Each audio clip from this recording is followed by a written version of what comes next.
Hey, you're watching Logitech G at E3. I'm Matt, and I'm here with Louise, who has been playing a game that I'm very excited about. Louise, tell everyone why they should be pumped to play Skull and Bones.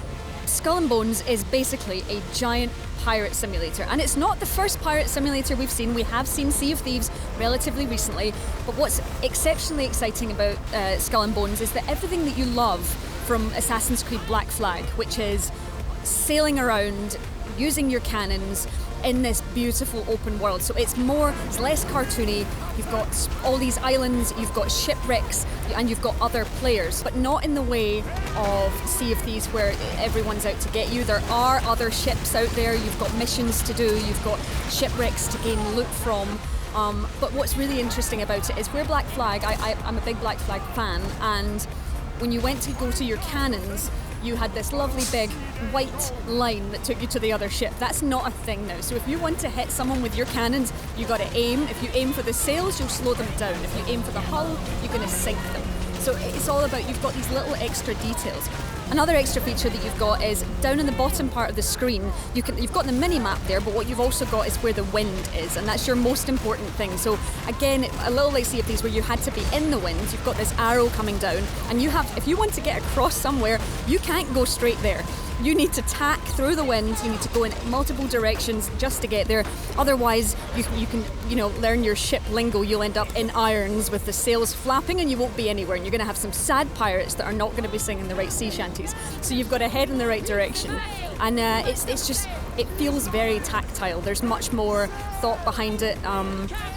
You've got these missions to go and maybe raid a shipwreck, to find out information, to find another Portuguese ship that you can then raid. Unlike Black Flag where you could board the ship, you can't actively do that. You can pull alongside them and then you do the boarding action, which means that you then take their loot or you use their equipment to repair your ship. It's not an open world game in the fact that you can run around. You're constantly behind the helm of your ship.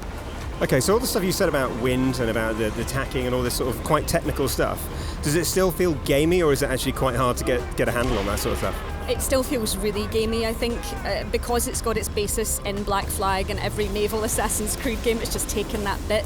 You still, initially, it took a bit to get used to, but it feels really satisfying. So suddenly, it's not just autopilot. You have to tactically do things.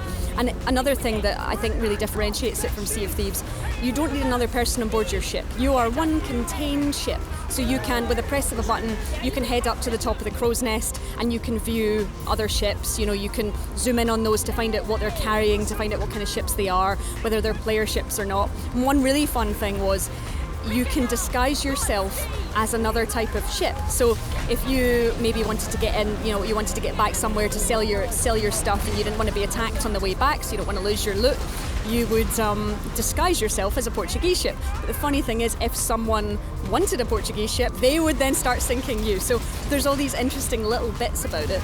And there's lots of just little bonus things like the sea shanties that everyone really loved. You've got your sea shanties. You can change your sea shanties if you don't like that particular one. We all have our favourite sea shanties that we all sing in the shower from Black Flag. We do. It just feels... The fact that you have to aim with cannons, you've got a special ability as well. So each ship has special abilities. So I got a ship that had this crazy, almost machine gun style cannons. And once you equipped it, honestly, the player that I attacked did not have a chance. They went from full health all the way down. So, I only played with one ship, but it'll be interesting to see whether some particular abilities feel a bit OP or how they all feel. But once you get in, and you'll probably end up with your favourite kind of ship and you'll be personalising it, and it feels much more active. So, things like healing. You're in the middle of a battle, you want to fix your ship, so you can actually repair. If you've got enough equipment, you can repair your ship very, very quickly mid-battle to try and gain the advantage. So you're constantly thinking, if you're not aiming, then you're stopping, so you need to make sure that you're going forwards and you're in the wind, otherwise you're just a sitting duck. So I couldn't believe exactly how excited I was by it. Thanks, Louise. That all sounds amazing. Let us know if you want to know anything about Skull and Bones. Like this video if you enjoyed it, and subscribe to Logitech G for more videos from E3 2018.